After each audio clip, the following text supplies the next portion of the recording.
जय बद्री केदारनाथ दोस्तों, बहुत बहुत स्वागत है आपका मेरे एक और यूट्यूब वीडियो पे। तो दोस्तों, आज जैसा कि आप जानते हैं कि 21 मार्च हो चुकी है और 20 मार्च तक के मेरे म्यूचुअल फंड पोर्टफोलियो अपडेट हो चुके हैं। दोनों ही ऐप, ग्रो ऐप और इंड मनी ऐप, मैं आपको दिखाऊंगा वीडियो में आगे। लेकिन फ़िलहाल बात कर लेते हैं निफ्टी 50 की।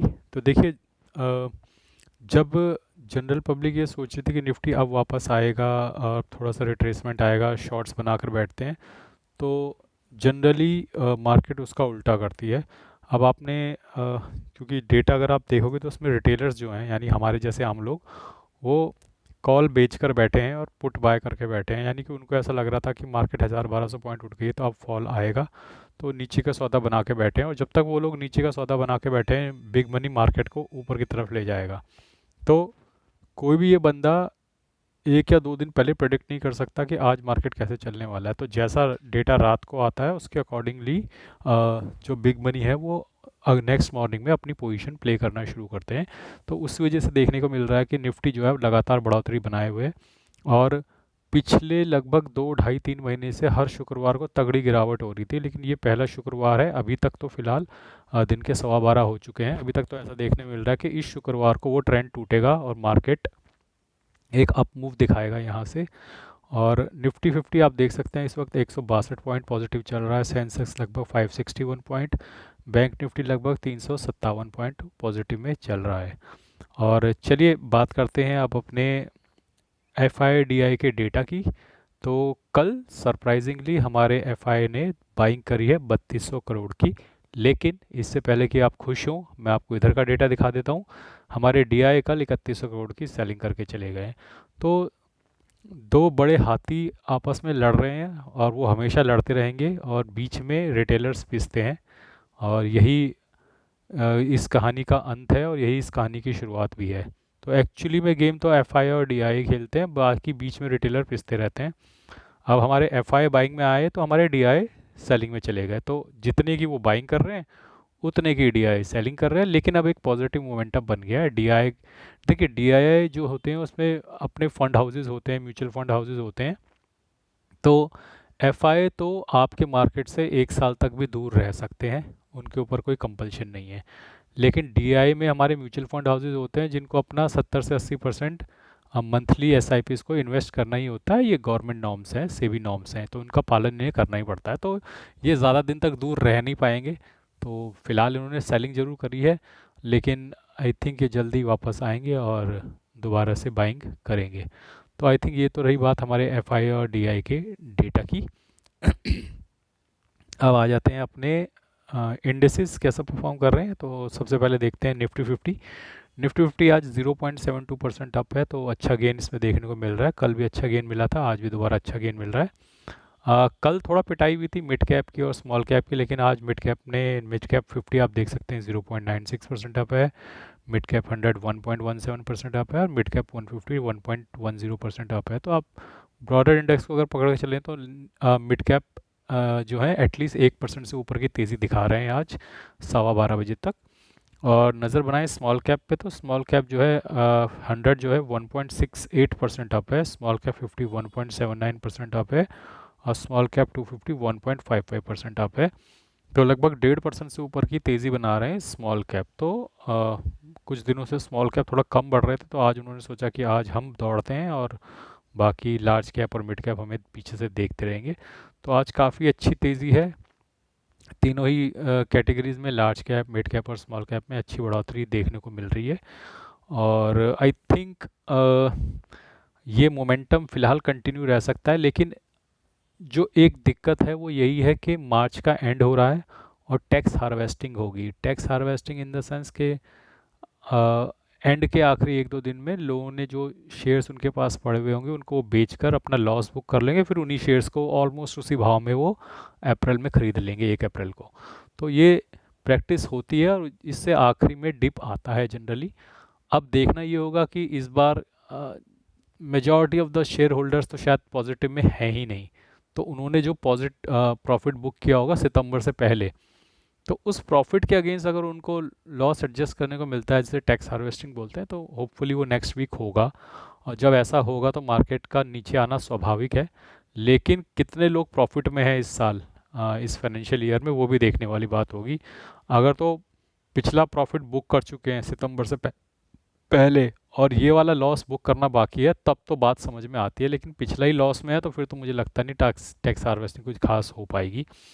खैर, ये हमें अगले हफ्ते पता चल जाएगा, क्योंकि अगले हफ्ते होपफुली हम 31 मार्च टच कर रहे हैं। अगर नहीं कर रहे तो मैं माफ़ी चाहूँगा, मैंने अभी कैलेंडर देखा नहीं। तो होपफुली जो भी होगा इसमें पता चल जाएगा। आगे चलते हैं अपने शून्य प्लेटफॉर्म पे। और शून्य प्लेटफॉर्म पे जहाँ पे मेरा शेयर्स और ईटीएफ का पोर्टफोलियो है, तो आप देख सकते हैं कि आज मिड कैप 20 का ईटीएफ जो है 29 रुपये का नोशनल गेन दे रहा है। इंडसइंड बैंक अभी भी घट रहा है, 245 रुपये का नोशनल लॉस। रिलायंस में 570 रुपये का नोशनल गेन हो रहा है। टाटा मोटर्स में 175 रुपये का नोशनल गेन। जीनस पावर में 103 रुपये का नोशनल गेन। सीपीएससी ईटीएफ में 238 रुपये का नोशनल गेन। इरकॉन में 108 रुपये का नोशनल गेन है। एचडीएफसी स्मॉल कैप ईटीएफ 22 रुपये का नोशनल गेन। डाबर में 76 रुपये का मुझे आज की तारीख में है। अब मैं इसको फ़िल्टर लगा रहा हूँ टुडे पे। तो टुडे पे ये आने के बाद आप देख सकते हैं कि मेरा पोर्टफोलियो जो है अभी भी लगभग 11.8% के नुकसान में है। और इन्वेस्टेड वैल्यू 1,79,000 है। और ये कम हो गई है, 20,000 इसमें से हट गए हैं, क्योंकि जैसा आपको पता है कि मैंने निफ्टी बीज और बैंक बीज 2-2.5% के प्रॉफिट में कल निकाल दिए हैं। और वो पैसा मैं म्यूचुअल फंड में शिफ्ट कर दूंगा धीरे धीरे। और तो अब मेरी इन्वेस्टेड वैल्यू 1,79,000 रह गई है, और ओवरऑल वैल्यूशन जो है 1,58,000 है। जो गेन लॉस है वो -21,000 अभी भी दिख रहा है। अब मिड कैप 150 जो है 8% के नुकसान में आपको यहाँ पे नज़र आ रहा है। इंडसइंड बैंक 39% के नुकसान, सबसे तगड़ा हिट मुझे इंडसइंड बैंक में लगा हुआ है। रिलायंस ऑलमोस्ट पॉजिटिव में आने वाला है, 1% से भी कम का लॉस है। तो रिलायंस जैसे ही पॉजिटिव में जाता है आपको लोगों को अच्छा गेन दिखने लगेगा यहाँ पे, क्योंकि रिलायंस की क्वांटिटी भी मेरे पास ज़्यादा है। तो ऑलमोस्ट ब्रेक इवन पे पहुँच चुका है रिलायंस। टाटा मोटर्स जो है वो लगभग 14% के नुकसान में है, तो वहाँ पे भी रिकवरी हो रही है। जीनस पावर एक मिड कैप का शेयर है, 39% के नुकसान में है।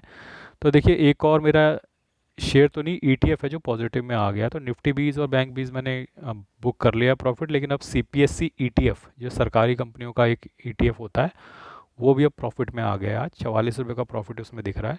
अभी थोड़ा उसको मैं बढ़ने दूंगा, और होपफुली इस बीच दोबारा ये नेगेटिव में भी आ सकता है। लेकिन आई थिंक इसमें मैं ठीक ठाक प्रॉफिट बुक करूंगा आगे जाके, 2-3% का। ईटीएफ्स में मैं ज़्यादा प्रॉफिट नहीं लेता हूँ, 2 से 3% के बीच, 3% के आसपास मैं कोशिश करूँगा सीपीएससी ईटीएफ से प्रॉफिट निकाल लूँ, क्योंकि मुझे ये पैसा लॉन्ग टर्म के लिए इन्वेस्ट नहीं करना है दोस्तों। तो कई लोग मुझे बोलते हैं कि आप कम प्रॉफिट पे क्यों बुक करते हो। देखो, मुझे अपनी कैपिटल फंसानी नहीं है, और मुझे लॉन्ग टर्म की जो गेम है वो खेलनी है म्यूचुअल फंड्स में। यहाँ पर मैं जल्दी जल्दी T20 खेलता हूँ, और जल्दी जल्दी छोटे छोटे प्रॉफिट बुक करता रहता हूँ। तो जनरली ETFs में मैं 2 से 3%, 2.5-3% के बीच में अपना प्रॉफिट बुक कर लेता हूँ। शेयर्स में 4-5% के आसपास अपना प्रॉफिट बुक कर लेता हूँ।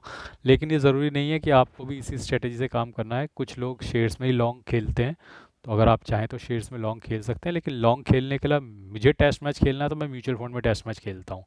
बाकी ये शेयर्स वगैरह में मैं टेस्ट मैच नहीं खेलता, मैं फटाफट प्रॉफिट आया निकाल लेता हूँ। 2-3% करते करते भी साल के आखिर में काफ़ी अच्छा खासा प्रॉफिट बन जाता है। और जनरली मैं शेयर्स में ट्रेडिंग ये नहीं करता हूँ, लेकिन इस बार क्योंकि मार्केट फंसती चली गई और एवरेजिंग करते करते काफ़ी ज़्यादा इन्वेस्टमेंट हो गई। जनरली मैं 1 लाख से कम का ही शेयर्स में इन्वेस्ट रखता हूँ, लेकिन इस बार थोड़ा ज़्यादा हो गया क्योंकि मार्केट में फॉल बनता चला गया। तो इरकॉन जो है 33% के नुकसान में है। एचडीएफसी स्मॉल कैप ईटीएफ 14% के नुकसान में, और डाबर 8% के नुकसान में है। तो अब धीरे धीरे शेयर से ईटीएफ प्रॉफिट में आते जा रहे हैं, और मैं अपना ठीक ठाक प्रॉफिट बुक करते हुए इस कैपिटल को यहाँ से रिलीज़ कर रहा हूँ, क्योंकि मैंने अपनी एसआईपीज़ डबल कर दी है म्यूचुअल फंड की दोस्तों। तो वहाँ पे एसआईपीज़ डबल किए, तो वहाँ पे लगाने के लिए मुझे पैसा भी चाहिए अपने बैंक में। तो यहाँ से जैसे जैसे प्रॉफिट निकलता जा रहा है, उसको उठा के मैं म्यूचुअल फंड में डाइवर्ट करता जा रहा हूँ, फिर वहाँ पे अपनी लॉन्ग गेम खेलेंगे। तो यहाँ पे शॉर्ट प्रॉफिट कमाने हैं शेयर से, सिंपल फंडा है। अगर किसी को मेरा ये लॉजिक समझना आए तो बिल्कुल उसमें कोई दिक्कत की बात नहीं है, सबका अपना अपना काम करने का तरीका होता है। लेकिन मैं शेयर्स में लॉन्ग नहीं खेलता हूँ, छोटे प्रॉफिट रखता हूँ, और छोटा प्रॉफिट को यहाँ से रिलीज़ करके, कैपिटल को रिलीज़ करके मैं म्यूचुअल फंड में पार्क कर देता हूँ, जहाँ पर मैं लॉन्ग गेम खेलता हूँ। आइए दोस्तों, आप चलते हैं अपने इंड मनी ऐप के म्यूचुअल फंड पोर्टफोलियो में। तो दोस्तों, एक बहुत ही पॉजिटिव न्यूज़ यहाँ से आ रही है इंड मनी ऐप के पोर्टफोलियो से स्पेसिफिकली, कि मेरा पोर्टफोलियो ऑलमोस्ट अब ब्रेक इवन पे आ गया है। Break even in the sense कि अब मुझे इस पोर्टफोलियो पे कोई नुकसान नहीं है। 1,76,000 इन्वेस्टेड वैल्यू है, 1,76,000 ही ओवरऑल पोर्टफोलियो वैल्यू है। थोड़ा सा नुकसान हो रहा है, 0.39% का नेग्लिजिबल सा है। But the good thing is कि ये पोर्टफोलियो जो मैंने शुरू किया था जनवरी से इसी साल, तो अब ये दोबारा प्रॉफिट में आने के लिए तैयार है, बशर्ते मार्केट यहाँ से ऊपर जाए। और अगर मार्केट में थोड़ा फॉल आता है तो कोई बात नहीं, हमारी एस आई पीज़ तो चालू हैं, तो उसमें कोई दिक्कत की बात नहीं है। देर सवेर ये पोर्टफोलियो तो फटाफट प्रॉफिट में वापस आ ही जाएगा। तो कल इस पोर्टफोलियो में जैसा कि आप देख सकते हैं 1.16% का नोशनल गेन हुआ है।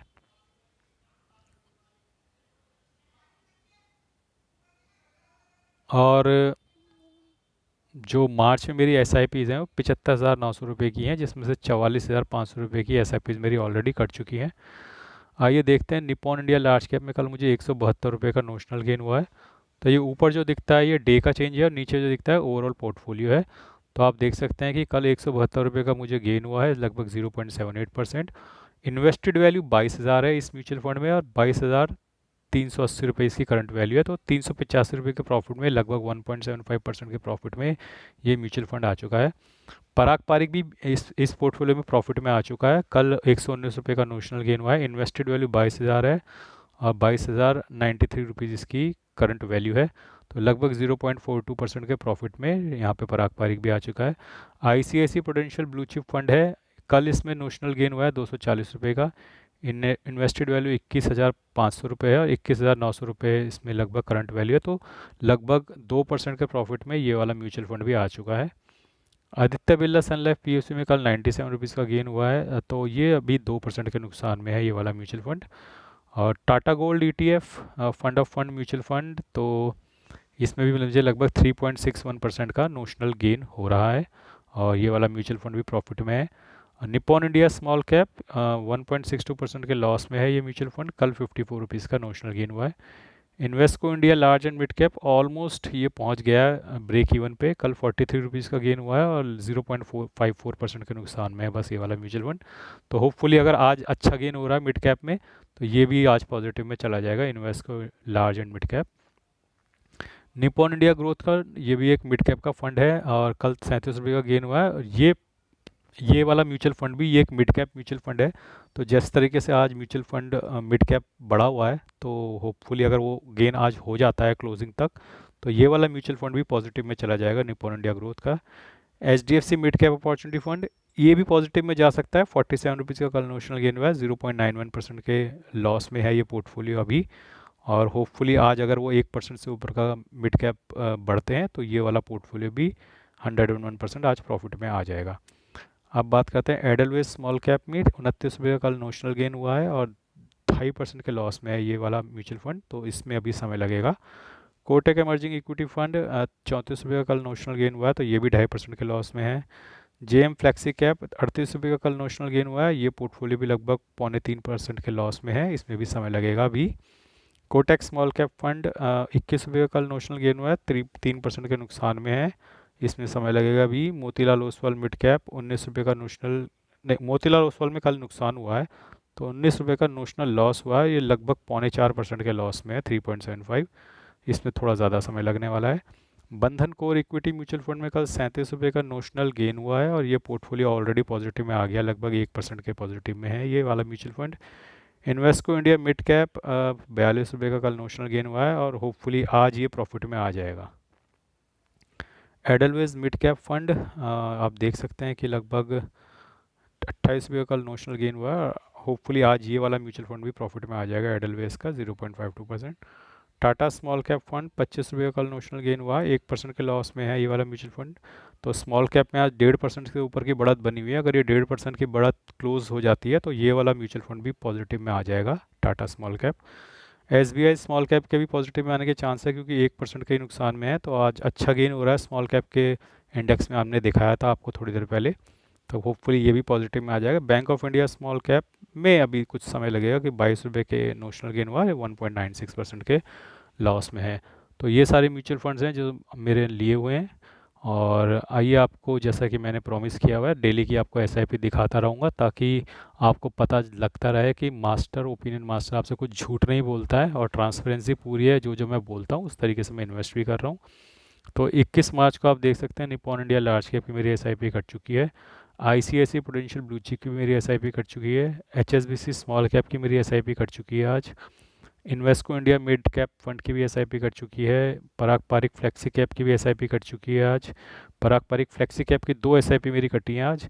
अब इसमें आप कंफ्यूज मत होइएगा, एक मेरी मंथली एसआईपीज जो चल रही हैं वो है, और दूसरा जो मैंने एडिशनल एसआईपी चलाई हैं, 3 फंड्स में चलाई थी, आईसीआईसी प्रूडेंशियल ब्लू चिप, आपका निपॉन इंडिया लार्ज कैप और पराग पारिक। तो जो एडिशनल एसआईपी चलाई हैं, जो मैं कुछ समय बाद बंद कर दूंगा, ये 3,500 वो वाली है। तो ये भी बंद हो जाएगी कुछ समय बाद, तो नॉर्मल वो जो चल रही है 1,000 की, वो चलती रहेगी पराग पारिक फ्लेक्सी कैप में। उसी तरीके से कोटक इमर्जिंग इक्विटी में 21 को आज भी इसकी एसआईपी कट चुकी है, मिड कैप का फंड है। एडलवेज मिड कैप फंड, इसकी भी एसआईपी आज कट चुकी है। आईसीआईसी प्रूडेंशियल ब्लू चिप, इसकी भी एसआईपी आज कट चुकी है। तो बहुत सारी एसआईपीज कटी हैं दोस्तों मेरी आज, 1 2 3 4 5 6 7 8 9, 9 एसआईपीज मेरी कटी हैं, और लगभग 1,700, 2,200, 3,200, 6,700, 7,200, 7,800, 8,300, 8,300 की लगभग जो है वो एसआईपीज इसमें आज कट चुकी हैं। तो इतना मैंने आपको दिखा दिया है। और अब अपने ना ग्रो ऐप के म्यूचुअल फंड में मैं आपको लेके चलता हूँ। तो ग्रो ऐप का म्यूचुअल फंड एक बार आपको नज़र में दिलवा देता हूँ कि उधर के क्या क्या खेल हुआ है कल। तो ग्रो ऐप पे मैं आ गया हूँ। तो ग्रो ऐप पे आप देख सकते हो कल 17,731 रुपये का नोशनल गेन हुआ है, लगभग 0.72%। और जो टोटल रिटर्न है वो नेगेटिव 2,78,000 बना हुआ है, लगभग 10% का नुकसान है इस वाले पोर्टफोलियो में। इन्वेस्टेड वैल्यू 27,45,000 है, और करंट 24,67,000 है। एक बार मैं इस म्यूचुअल फंड्स में आपको फ़िल्टर लगा के दिखा देता हूँ, ताकि आपको पता चले कि किस किस म्यूचुअल फंड ने मुझे गेन दिया है और किस किस म्यूचुअल फंड में मुझे कल नुकसान हुआ है। तो जिस म्यूचुअल फंड में सबसे ज़्यादा गेन हुआ है वो आपको ऊपर नज़र आएगा। तो Motilal Oswal India Nifty defence आपको दिख रहा है, 503 रुपये का नोशनल गेन दिया है। एचडीएफसी डिफेंस 125 रुपये का नोशनल गेन दिया है। डिफेंस के कुछ 53,000 करोड़ के भारत सरकार ने ऑर्डर दिए हैं, वो स्पेसिफिकली किस किस कंपनी में वो ऑर्डर गए हैं वो देखना पड़ेगा, लेकिन उससे एक पॉजिटिव मोमेंटम डिफेंस सेक्टर में बन गया है, क्योंकि 53,000 करोड़ के ऑर्डर भारत सरकार ने दिया है, तो एक छोटा मोटा ऑर्डर नहीं है। तो एक स्ट्रॉन्ग मोमेंटम अब डिफेंस फंड्स में बनता हुआ नज़र आ रहा है। इन्वेस्को इंडिया पीएसयू ने 935 रुपये का नोशनल गेन दिया है। एचडीएफसी लार्ज कैप ने 1,400 रुपये, Invesco India infrastructure 83, Quant mid cap 1,300, HDFC large and mid 1,500, Nippon India small cap 1,500, Quant infrastructure 305, HDFC mid cap 813, Nippon India power and infra 35, Quant large and mid 781, Invesco India mid cap 358, Quant small cap fund 1,400, Nippon India large cap 1,450, Aditya Birla Sun Life PSU 802, Bandhan core equity 383, Bandhan small cap 738, Motilal Oswal BSE&N 289, Nippon India growth fund 222, ICICI Prudential Bharat 22,169, HSBC large and mid cap 1,000, Kotak emerging equity fund 264, Canara Robeco small cap 231, Edelweiss mid cap 650, Parag Parikh 232, Tata small cap 233, bank of India small cap ने 446 रुपये का notional gain दिया है। Motilal Oswal mid cap एकमात्र ऐसा mutual fund है जिसने कल मुझे नुकसान दिया है 815 रुपये का। तो इसमें क्या डिज़ास्टर हुआ है वो देखना पड़ेगा, लेकिन फ़िलहाल यह है स्थिति पोर्टफोलियो की। और मार्केट फ़िलहाल बहुत पॉजिटिव है, और होपफुली ये पॉजिटिव मोमेंटम बरकरार रहेगा आज, और मार्केट अब न्यू हाइज बनाने की तरफ बढ़ रहा है। लेकिन एक छोटी सी अड़चन इसमें है, वो है टैक्स हार्वेस्टिंग की, क्योंकि मार्च का महीना ख़त्म हो रहा है। हिस्टोरिकली ऐसा देखा गया है कि मार्च के आखिरी हफ्ते में प्रॉफिट बुकिंग होती है, या फिर लॉस बुक करते हैं लोग अपना जनरली, ताकि वो अपने प्रॉफिट के साथ उसे एडजस्ट कर पाएँ। तो ये आम लोग नहीं करते हैं, जनरली आम लोग भी करते हैं, मना नहीं कर रहे, लेकिन जो हाई नेटवर्थ इंडिविजुअल्स होते हैं, बड़े बड़े फंड हाउसेज होते हैं, वो इधर टैक्स हार्वेस्टिंग ज़रूर करते हैं। और जब बड़े बड़े लोग टैक्स हार्वेस्टिंग करेंगे तो उसका इम्पैक्ट और वॉलेटिलिटी मार्केट पे नज़र आएगी। तो दोस्तों मैंने अपने तीनों ही पोर्टफोलियो आपको दिखा दिए हैं, और फ़िलहाल लेट्स होप कि मार्केट नए हाई जल्दी छुए, और जो 26,500 तक की बात दिसंबर 2025 तक की करी गई है, और बहुत खुशी होगी अगर वो दिसंबर से पहले दिवाली तक ही हम अपना ऑल टाइम हाई टच करते हैं। हालांकि इसकी प्रोबेबिलिटी कम है, लेकिन let's hope for the best. अब जो अपना सीज़न है शुरू होने वाला है क्वार्टरली रिजल्ट्स का, तो 10 अप्रैल से आई थिंक 5 या 10 अप्रैल से नतीजे आने शुरू हो जाएंगे। फिर नतीजों के बेसिस पे अपना शेयर बाज़ार जो है रिएक्ट करेगा। जिस कंपनी के अच्छे नतीजे आएंगे उसका शेयर रॉकेट बनेगा, और जिस कंपनी के ख़राब नतीजे आएंगे उनकी पिटाई होगी। तो ऐसा शुरू होने वाला है, अप्रैल के पहले दूसरे हफ्ते से ये शुरू हो जाएगा खेल। फ़िलहाल आज के लिए बस इतना ही। जय बद्री केदार।